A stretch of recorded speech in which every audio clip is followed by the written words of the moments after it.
candidates to be the next Democratic National Committee chair made their cases yesterday during the committee's first virtual forum. Former two-time presidential candidate Marianne Williamson is one of those candidates. She has long urged Democrats to consider a more emotional approach to turning out voters, posting on X last month, "If you don't think emotional and psychological factors are necessary if we're to have any hope of creating a field of energy, even approaching the collective adrenaline rush of the MAGA movement, then I don't know what to tell you." Well, Marianne Williamson joins us now. She's also a New York Times bestselling author. Some of her books include Age of Miracles, Embracing the New Midlife, Everyday Grace, Having Hope, Finding Forgiveness, and Making Miracles, and A Woman's Worth.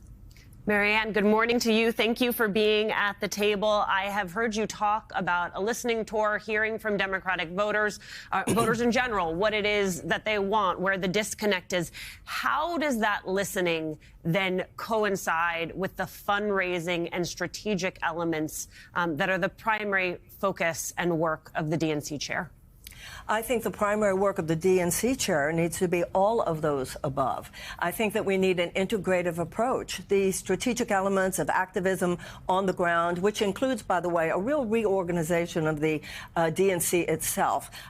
The state party leaders, the actual members of the DNC, the 448 members, many feel very disempowered. There's not a lot of decision-making, sharing. There's not the money that should be given to the states.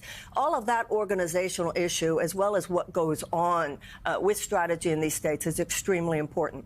But those other two elements matter as well. People just aren't feeling it with the Democratic Party. And we have to change the brand and how it is perceived among the people of the United States. Remember, everything that I just said to you is Washington, D.C. centric. But Americans are out there in the field in all 50 states and all 7 territories. As far as donations are concerned, I think that donors are not very impressed with the low return on investment that's happened over this last over cycle. And somebody who comes in and says, we're going to be doing things really differently, is the best thing that could happen, both with your low donors as well as your high donors. So all 3 are important, and I would be in charge of all 3. Being in charge of all 3, what is that? What does it look like in terms of the sort of the practical elements of running a national party without a president sitting down 1,600, you then become a key leader along with Chuck Schumer and Hakeem Jeffries, working in tandem. So you've got these layers. So you're right in one sense. It's not Washington. It's not this building behind us. It is out on the street. So how do you, as national chair, bring those pieces together to get the leadership in Washington to understand what you've just said? Because I guarantee you they won't and they don't.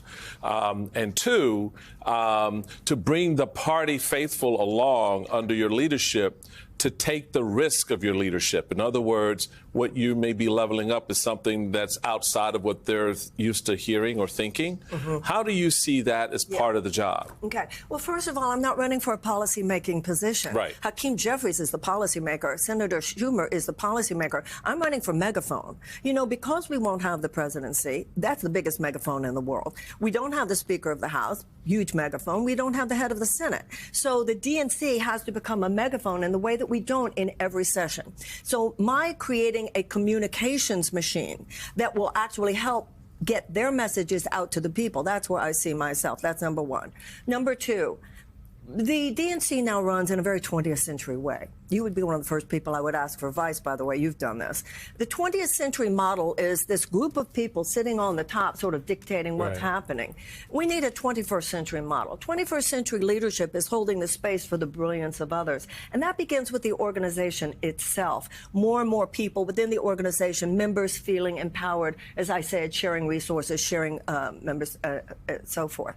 Now, when you say the different stakeholders getting the buy-in from Democrats, we need to remember, because the Republicans remember, buy-in from Democrats is not just mean Washington. Right. Buy-in from Democrats that we need to be worrying about right now are the voters who aren't feeling it. who aren't feeling it. I'm a former DNC member, and I was a member when we had a chair who was when we were out of power. So the president of the United States was not a Democrat at the time, and they had to run a very robust primary process. Two things I want to ask you about that you've mentioned a couple times. First, what do you mean about the organization within? Because I think in this 21st century model, a lot of people want this groupthink at the top, but someone has to make the decision. So what specifically would you change within the DNC structure? Because there are meetings that happen, the party chairs weigh in different ways. So what specifically are you talking about changing in terms of the structure of the Democratic National Committee? Well, it's interesting that you just said the party chairs weigh in, because I've talked to a lot of party chairs over the last couple of weeks. They don't get to feel that they're not telling me they get to Which weigh in chairs? much. What are they saying? They are saying that there is a rather opaque process. Even the budget. The executive committee knows it, but there are others who don't really know where all of that money is going. So how would you change it? Well, we have a consultancy class for companies. I'm sure you know who they are. I could name them. And they're making decisions. I hear from party chairs all over the place. Some state man in Kansas says, how the hell do they know how I'm supposed to talk to people on a tractor in Kansas? You know, there are people in Washington making decisions about how to message in areas where those messages land really flat, because it's Washington think. Washington think and America think are two different things. I guess I just want to.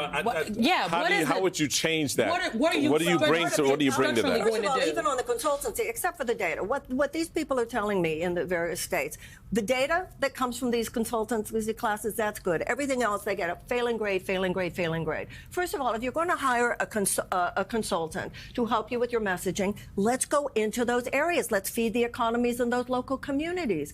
Let a Kansas consultancy firm, or a Texas consultancy firm, or a South Carolina consultancy firm. It doesn't all have to be. That's what I did at the RNC. I mean, you got to break that piece down. But you were just doing the messaging. I mean, yesterday in the virtual forum, you were all asked what the DNC got wrong in 2024, and you part answered suppressing the primary. So if you are elected DNC chair, you and this group of people, of these consultants across the country, are y'all going to get ready for 2028? What are you going to do differently? And I do think that there is a lack of specifics on what you're talking about in terms of the structure. But you've been a chairman. Maybe I'm wrong. No, I could hear a little bit more specifics. Well, but he's not running for DNC chair, so no. I'm not ready.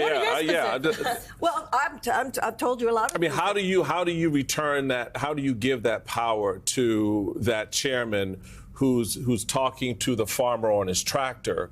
What does that look like in terms of the way the DNC is currently structured? If chairmen are telling you that they're, we're out of the game here, we're not in the game, what are you doing specifically to get them in the game? There is so much talent, so much intelligence, so much experience, years of experience in the DNC membership. I can't tell you how many of these DNC members said to me, you know how many times they've called me? You know how many times anybody in leadership has called me? And I got used to the question enough that I knew the answer was zero. Nobody's even asking them how to do it. Nobody's even trying. Nobody's even asking their opinion. A lot of this, that's why this listening has to begin with listening of the membership, unleashing the extraordinary, actually, wisdom and knowledge that's in the membership. And believe me, people are very, very frustrated. I've been on the phone for 2 weeks. So, okay, I guess for me, the next chair is at a very important transitional point for the Democratic Party. Yes. Your brand sucks. Voters don't like you. That was clear because the majority of the vote went to Donald Trump for the first time since Bush. Well, the vice president did get 75 million votes. He got more, but she got 75 so let's million just deal. votes. I got that, but again, this is a system in which the majority wins. So it doesn't really matter what the loser got; it's what the majority got, and so that's what you have to deal with. Right. A majority of the country did not support you. Right. How do you now bring that branding into a better focus for the American people? It's not going to be enough to say Donald Trump is bad. Donald Trump's a fascist. Whatever. What kind of creative thought are you giving to that space? Well, because it wasn't, for me, I couldn't get out there and say, oh, Barack Obama is an evil person, because A, it wasn't credible. given how the country felt about Barack Obama versus how they felt about Obamacare, for example. I was on shows such as yours throughout the campaign saying to Kamala Harris, stop talking about Donald Trump. You know, if you look at these local elections, look at these state elections, the Democratic Party has not done badly at all. When people actually see Democratic policies in their communities, we did kind of well. It's the national face of the party, the elitism, the idea, at least that comes across, and I don't think that is necessarily true of the individuals, comes across like we know. And it even comes across to other candidates such as myself, like, we got this. We got this. We got this. We're the adults in the room. You don't got this. You just lost Michigan. You lost Pennsylvania. You lost Wisconsin. You lost Ohio. You lost the House and you lost the Senate. How about some other ideas coming in here? And to build the communications machinery has to do with storytelling. You know, technicians are important, and political car mechanics are important, but it's also important somebody who knows maybe we should be on a different road. Mm-hmm. One of the first things I would do is I'd call Lin-Manuel Miranda. I'd call Tom Hanks. I'd call Steven Spielberg and say, can we please have a meeting with the greatest directors and artists in this country who've made clear that they're Democrats, because we're not telling our story well. I will just Can you help me with this? It sounds as though that I think the communications piece is a really big piece for the party. I do think that the chair does more than the communications. May I say? I know we have to go. But. We have great talent. We have great talent. Ken Martin's great, for instance. There are a lot of people who are running who they know what they're doing. And these technicians are important, and they would be fully empowered by me. We don't lack the political car mechanics. Somebody needs to know where to drive the car. Marianne Williamson, thank you so much for being at our table.